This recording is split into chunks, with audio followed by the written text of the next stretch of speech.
Alright guys, welcome back, it's Raptor. Today we're going to do a settings video.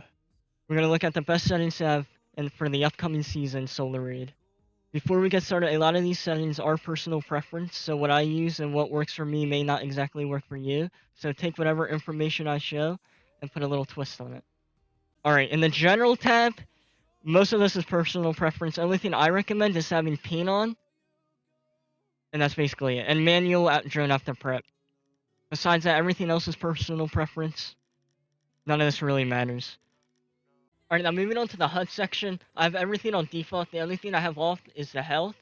Now, the reason behind this is I have it off because a lot of people panic when they see their HP low. And they don't play their style of gameplay, right? They start playing either more passive or they're just winning because they're low HP. I feel like when you have it off, you're able to, focus on your style of gameplay without having that in your mind. And you're not going to, panic or whatnot. Alright, now moving on to the audio section. This is all really personal preference. Your volume, that's up to you. Your headset. Dynamic range, I prefer and recommend night mode because you're able to hear footsteps easier, while the louder sounds like gunshots, explosions, and whatnot is at a lower volume and frequency. But besides that, everything else is personal preference. Alright, now moving on to display. Aspect ratio, it's just personal preference. I recommend 16:10. I've been playing on that a lot recently, and I feel like it's very smooth. Now, a lot of people play 4:3. I feel like 4:3 is just too stretched. 16:10 is the way to go. If you haven't tried it, I recommend trying it.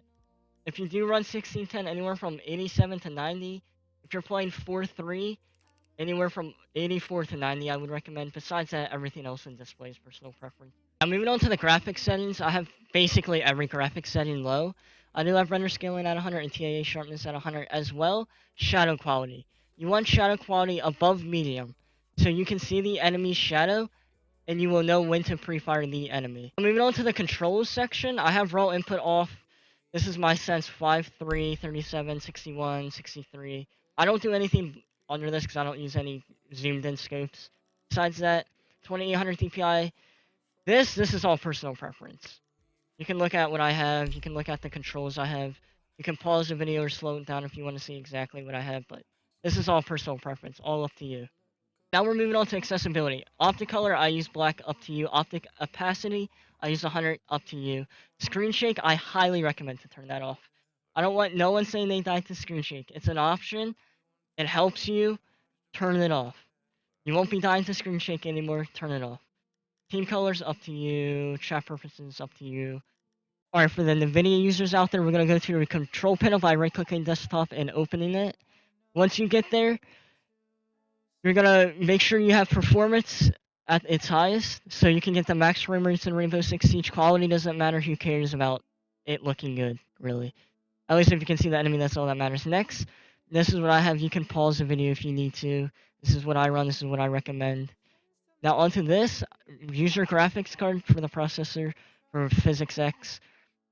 Moving on, the only other thing would be desktop color. I recommend highest digital vibrance. Colors stand out better. You're going to be able to see the enemy more. But again, that's personal preference. Some people run like 80, if not lower. Brightness, I have 52. Gamma, I have at 1. Besides that, everything else doesn't really matter. Alright, now that Nvidia is out of the way, next we're going to go to your search bar. Type in M for mouse settings. Go additional mouse options, pointer options, and turn off enhanced pointer precision. Alright, as you can tell, I went through that really quick. I really didn't go that in-depth into everything. If you want me to, let me know. If you liked, like the video. Subscribe if you want to see future content. Besides that, any suggestions, let me know. And I'm sorry if this is weird. I'm not used to, making this style of content, and I sound like I'm 12, but I'm not 12. I'm insecure about it. But besides that, I hope you enjoyed. I hope I helped someone out there. And have a great rest of your day.